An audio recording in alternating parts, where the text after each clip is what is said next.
start a thing. Yeah, so I would be using my terminal throughout my session, so I would recommend you guys just fire up a terminal and follow me. However, if you don't have an access to a terminal right now, you might just enjoy the show, right? So the distribution of Linux that I use is Arch Linux. Now what I would recommend after today is all of you could fire up a VM and try to install this beast, right? So installing Arch Linux basically gives you a general idea of the entire Linux ecosystem. So if you would first thing I want to discuss when I imagine of talking about the Linux ecosystem is the file structure, right? How are the files organized, or what is the home directory? You have seen all that, I guess, but if you go to your root directory and if I ls over here, then some folders you would see are common, right? You would have the bin folder, you would have the user, irrespective of your distribution, you would have the user folder, you would have the sys folder, you would have the root folder. So what do these folders signify? So these are folders that you need for the proper functioning of your Linux system. Apart from the temp folder, deleting any one of these folders would not allow you to boot your Linux system. Okay, so the boot folder basically has something which is known as the bootloader. So I'm going to go ahead and show that to you. Alright, so over here you would see this bootloader grub that opens up in your screen when you boot the Linux system. This VM linux-linux is a snapshot of your Linux kernel. So when you boot the system, the bootloader points to this kernel while booting the system. So another thing, most of us see that most of us imagine that this /bin folder is actually a folder, right? But if you do a long listing, I imagine you have learned how to do that, ls-l, or in some distros if you just do an ll, you get it. So you would see that bin is not actually a folder by itself. It points to a folder /user/bin, right? So it's a pointer. Such things are known as symlinks.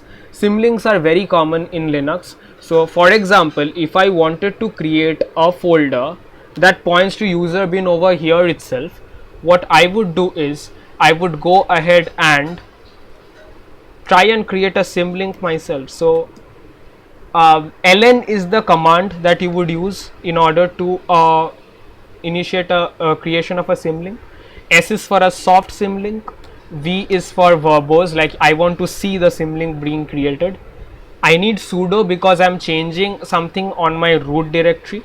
Now I'm going to go ahead and make any folder name, right? So like for example spandan bin, and let me put the entire path in spandan bin, and it points to user bin. Now have a look at this. I have created this user bin spandan and it points to spandan bin. So for example, if I were to go to user bin and if I do a lsl grep, you see there is a symlink now that points to this folder on my root directory. However, I don't want this, right? So how you would delete symlinks is you can just do an rm. I do not suggest that. You might end up deleting something that you don't want to. So there's this sweet command known as unlink.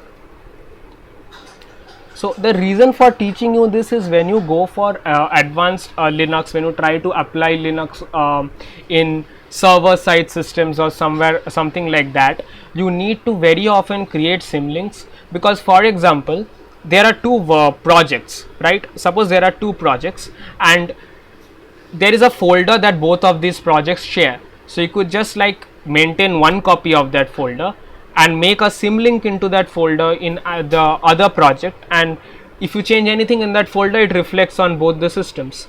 So that is one plus point. The second thing, you save space. You don't need to have two copies of something that you are going to be using in common anyway. So another command that I think you know is ls, right? It pins the contents of the current directory onto the screen. However, this ls stands for listing in Linux system. So what ls does is ls calls some root calls, like it makes certain syscalls into the Linux kernel, which then executes certain things in assembly language that results in this output. So how the communication occurs is, basically you would have something like, you know what, I'll do something real fast.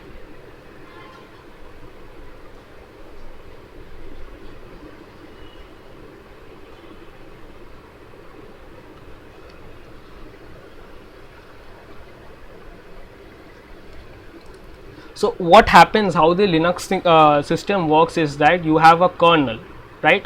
This kernel is known as Linux in general. What means, when I talk about Linux, it refers to the Linux kernel actually. Now what happens if you run something like an ls command? How does it work? Like if I understand how this works, then I understand how commands are executed on a Linux system. So there is a standard C library. So a C library would exist on your system, which is known as a libc. So every system has a libc. Currently in the Linux world, there are two versions or two different packages that offer the libc, and you have glibc and you have something like musl. Now musl is much more lightweight and it is super fast. It is faster than glibc, yes, but the problem you would face is, if you are using something like a Nvidia graphics card, then musl doesn't work. It only works for open source hardware, whereas glibc works for across all hardware. So means all hardware supported by the kernel.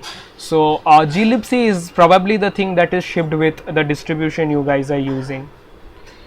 What I'm going to do is I'm going to try and show you how this works. So when I run ls, I do not suddenly, like think what a common misconception is, when I run ls, I do a call on the kernel and the kernel does some work. The kernel does some work and it throws some output. It throws some output that is printed onto the terminal screen. So that's not how it works. What ls does is that it invokes a binary ls which is present in /user/bin,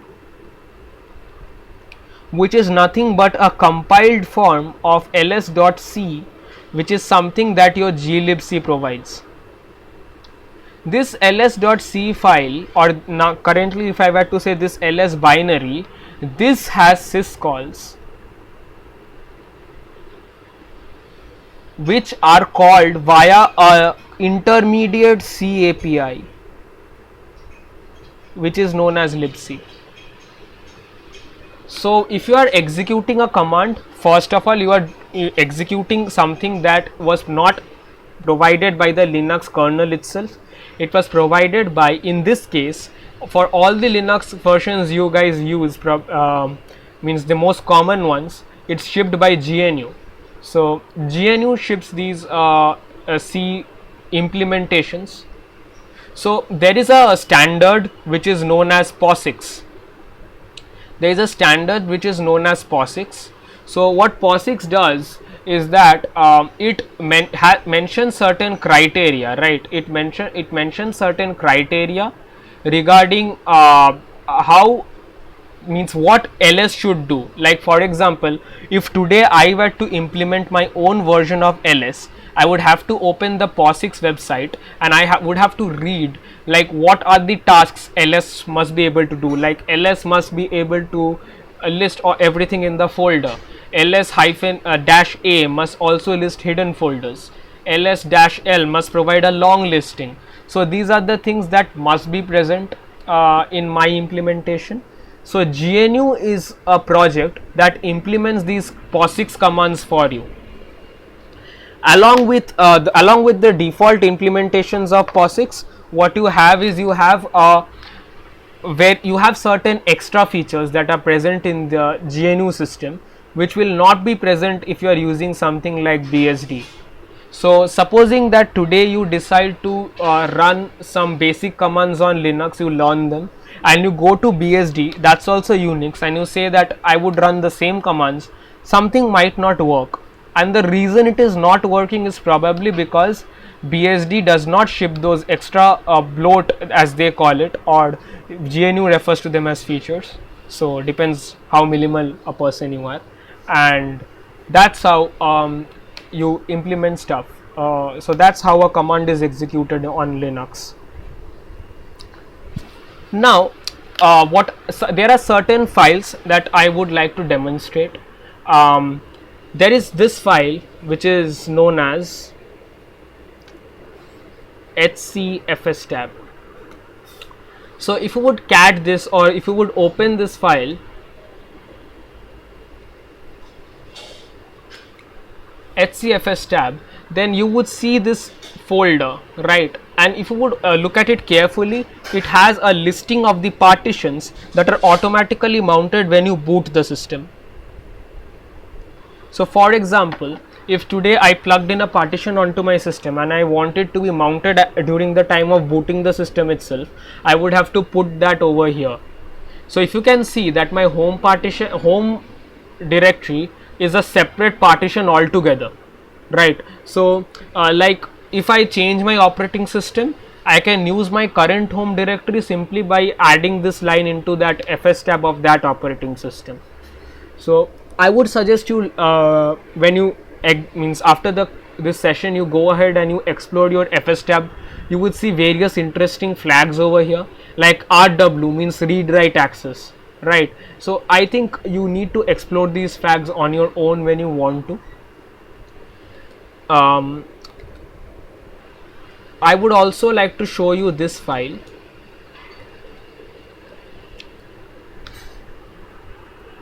So let's alright, I do not have the permission to read that file, so the read access of that file is not given to someone who is not the root user, right? So let me just put a sudo in front of that. Alright, so when I open this file, I would see this huge documentation. So if you would read this documentation, it will be very clear what this file is. So this file specifies basically what are the permissions that are given to each user.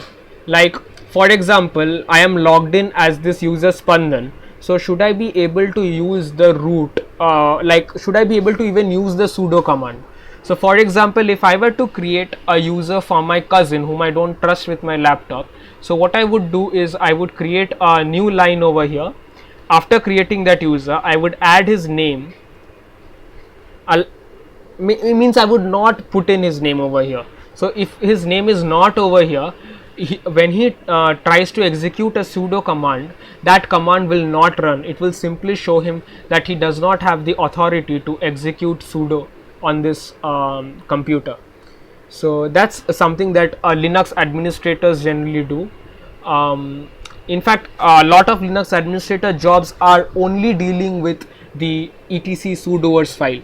I had this internship at IIT Kharagpur where I was dealing with machine learning and deep learning. Over there, I was once asked to manage a Linux system. So all I had to do was manage what people can access and what they could not. So the only commands I needed to know was chmod and this file. So that's all you need to know about this file. This percentage in front of a line on this file refers to a group. So there are groups in Linux. I think that was covered by the people who took the previous classes. So if you want to give a group the access to sudo, then you should use a line like this. If for example I wanted to use sudo without passwords, I should uncomment this line, right? So no passwd:all means if I type in sudo, I would not have to even enter a password. So if you are the only person using your machine, you might do that if you want to. I do not recommend that for anyone. Alright, so with that out of the way, let's go ahead and see some commands that are not generally used by security people, but rather commands that you need to know if you are interfacing something onto your system. So let us go ahead and see this ls command that we had just seen. So ls is not just listing directories, right? There are things that you can add behind the ls command. So these are different commands, but if you remember it like this, so for example, USB is an interface into your computer, right? So if you want to list all the USB devices on your system, you would use a command like ls USB, right? So I have a fingerprint reader, I have a wireless graphic tablet interfaced through the means not wireless, I have a graphic tablet interface through the USB. So all that is visible over here. I can check their IDs in general. So LSPCI on the other hand gives you a list of everything that is interfaced via the PCI interface, right? So for example, if you were to see what graphic card your kernel is detecting, so if I go ahead and do that, let me just zoom out. If you would see, let me see, yeah, so I'm using an NVIDIA graphic card, so the entire model and everything was detected over here. So if you put in a plug in a hardware into a Linux system and probably it's not working properly, you should first do a LSPCI or an LSUSB and check that even if the device was even detected, right? And after that, what you would do is, suppose it was a PCI device, suppose it is my NVIDIA card that is not working properly, so I would do LSPCI-K, and over here I would check what is the kernel driver. Is a kernel driver available for my graphics card? If it was not available, I would go ahead and install a kernel driver. So the Linux kernel is a monolithic kernel. So what that means is like every single thing that was there in the kernel was built as one complete package, right? And the drivers that you use are built separately and the kernel calls those drivers. What a microkernel would be is like nothing would be built in a single package, only you would be able to boot into your system, and after that you would have to, like, everything would be interfaced like a driver, right? So even your libc would be interfaced like something external. So with that out of the way, what I want to discuss is the init system. So Linux has a init system. For most of the distros, particularly if you are using Debian based distros, then you are, and even on my Arch Linux, so you have this init system which is known as systemd. So let me show you that. So this is the init system. What a init system does is that it controls the services that are on your machine, right? So there are several services that run on your machine. For example, currently I am not using the TeamViewer service, so let me check. TeamViewer is an application that is used for remote access, right? So TeamViewer needs a service that needs to run. So I might have misspelled that. TeamViewer D, that's the name of the service, TeamViewer daemon. And see that this service is currently inactive, it's not loaded. So even if I run TeamViewer, I am not going to be able to access anything.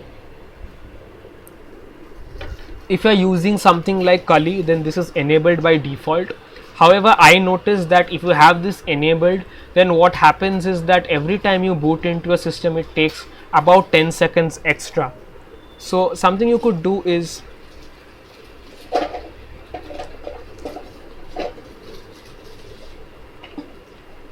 so if I start this service now if I check the status, yes, it is running and I should be able to use TeamViewer right now. I should be able to go ahead and access systems right now, and once I'm done, I stop it. So that these are the things that in an init system controls. Now let me show you what the init system is, right? So look at this first line, right? Root, the highlighted line, I mean, like this one. So it's root, and look at the command on it, it's /sbin/init. So that is my init system. It is, look at the PID, it's PID 1.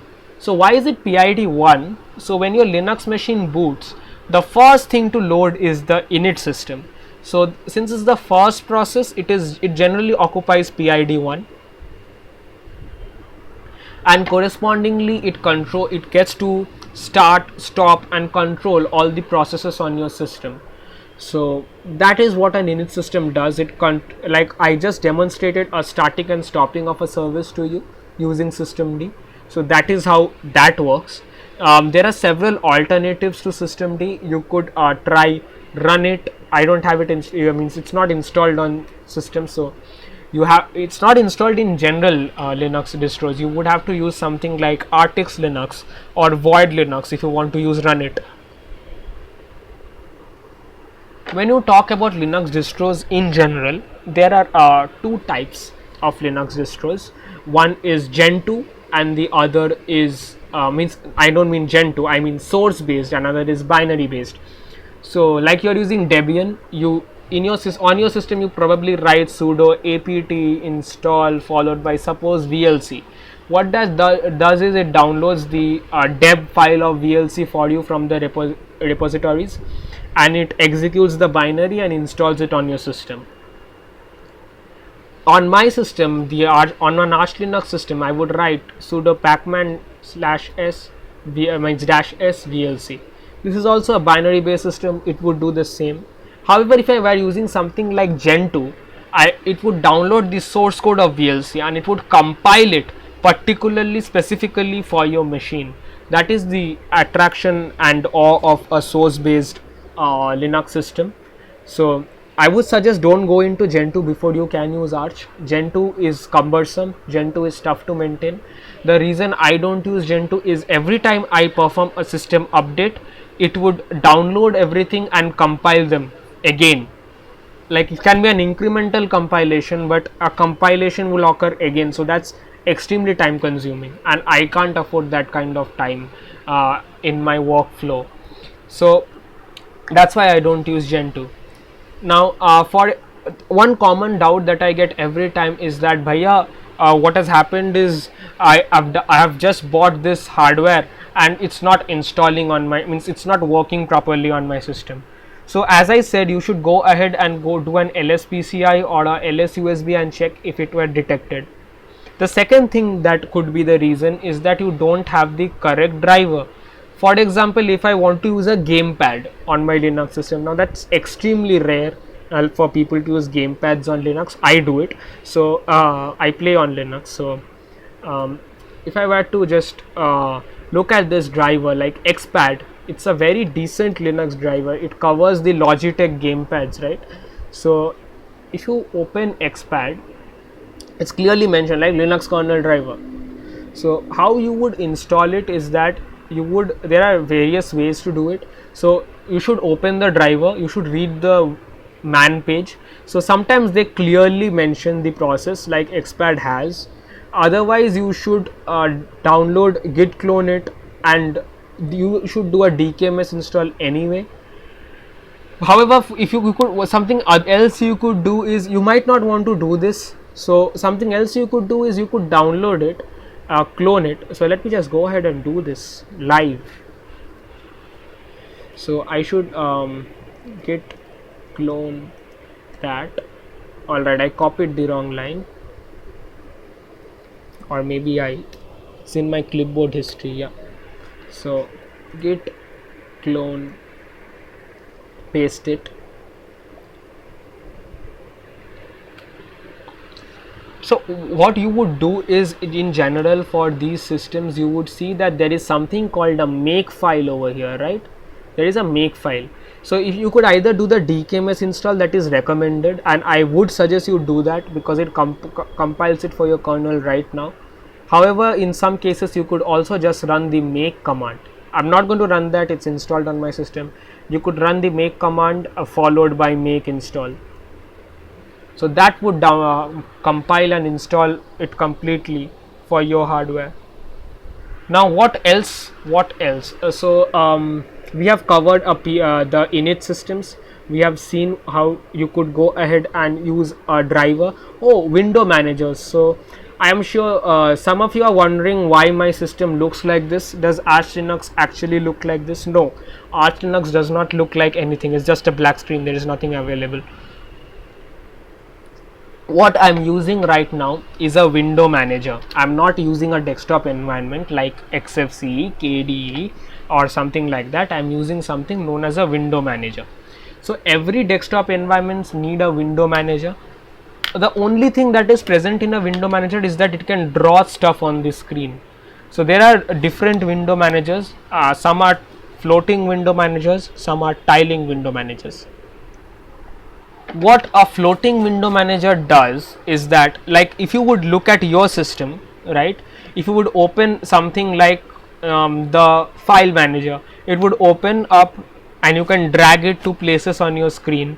And if you would open a terminal, it might open on top of that, and you want to move it out so that you can see your file manager as well as your terminal.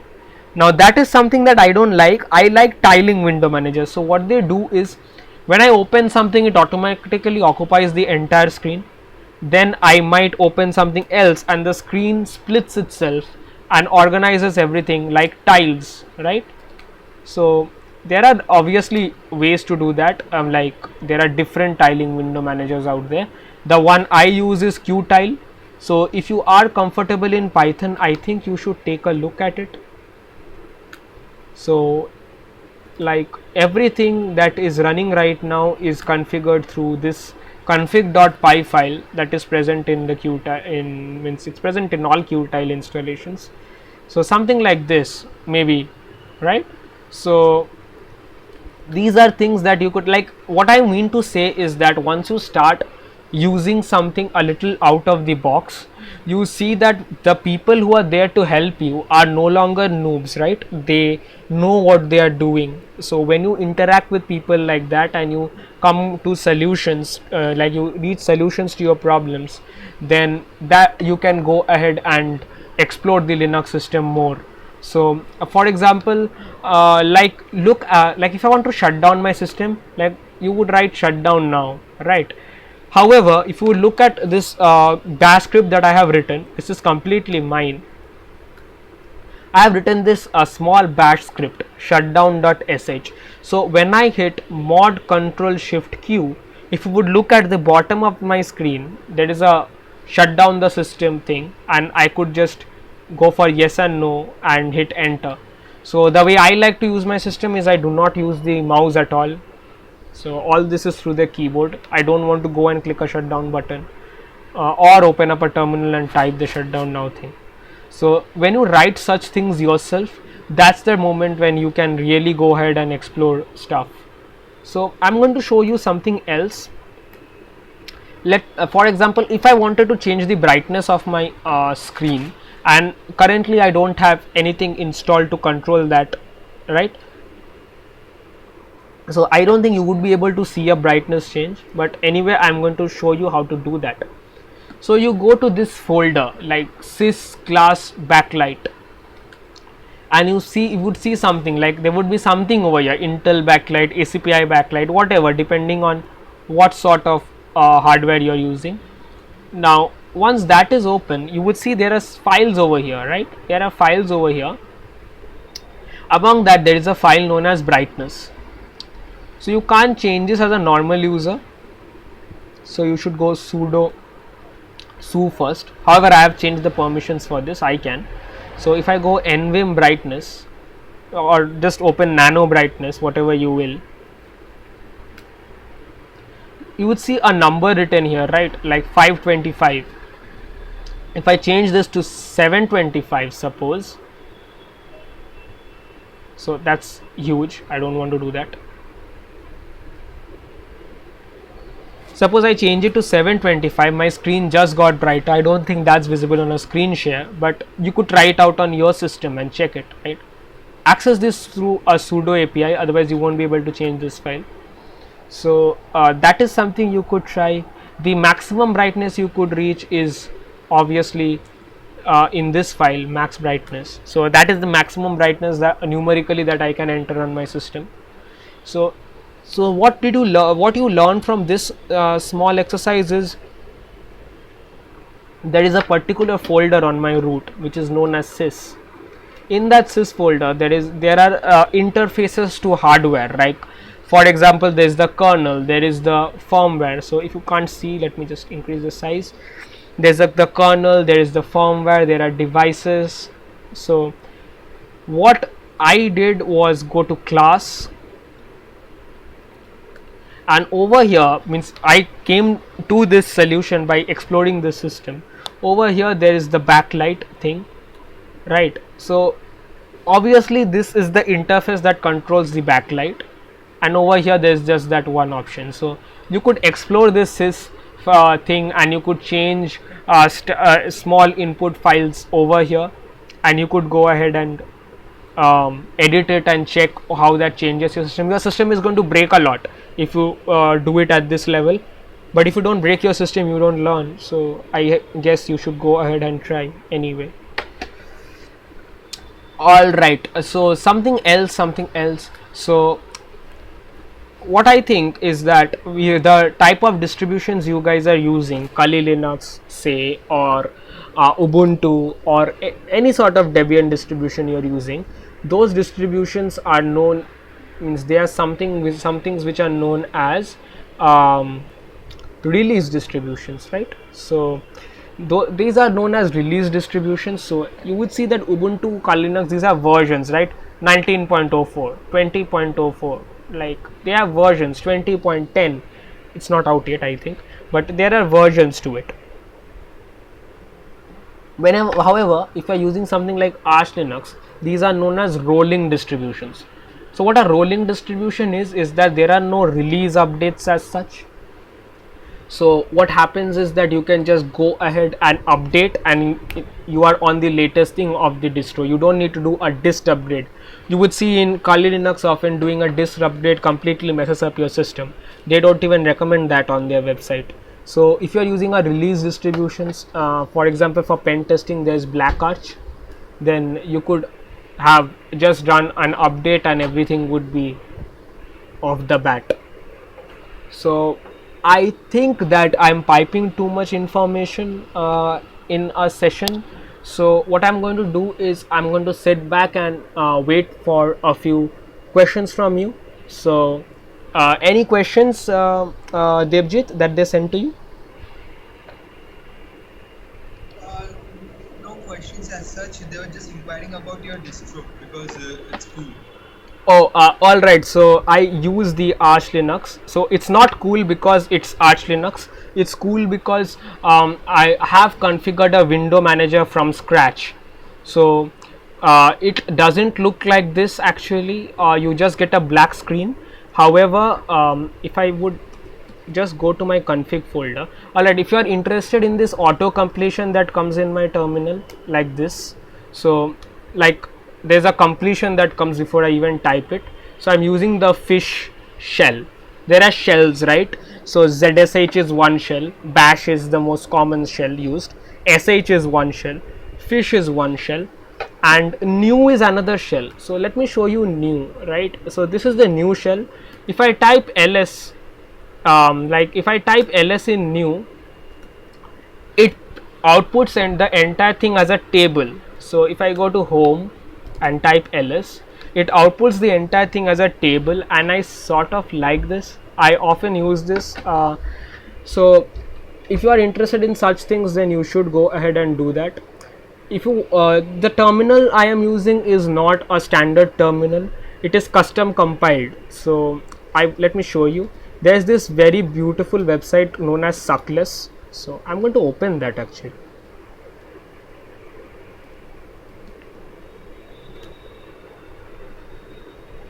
So this is Suckless. It looks pretty lame, and so do all the programs by default. They look lame. However, all right. If you are using Suckless, so suppose I go to st over here. All right. So if you would look at this, then there is this thing. There's this source file. So if you want to edit things on this terminal, there is no profile preferences button. You can go ahead and edit the stuff. What you would have to do is you would have to open this file and you would have to change the source code. So since I am minimalistic, what I do is I only put in features that I need. Like the things that I don't need are not actually there over here. So if I make this, so it compiles that software terminal over here, and there is now a binary which I can run this, and that is my terminal. And I already showed you, I think I showed you my machine, all means my window manager already, but since you guys were inquiring, I would go ahead and do that again. Spondanda, we have a request to explain LSPCI once again. Okay, LSPCI once again. So I'm going to like keep this over here, and since I'm using a tiling window manager, I'm just going to open one at the side. So LSPCI, so PCI is a interface, right? Various hardware devices communicate with your machine using the PCI interface. For example, if I wanted to check what graphics card I am using, I would use this LSPCI command, and it would pipe everything, like let me go full screen actually, yeah, it would pipe everything out onto the terminal, like everything, like for example, if you look at, there should be something like the 3D controller, see NVIDIA. So for example, like I know I am searching for my graphics card, so obviously I should not be looking at the entire thing. So just use grep with this, and see, you just have that output.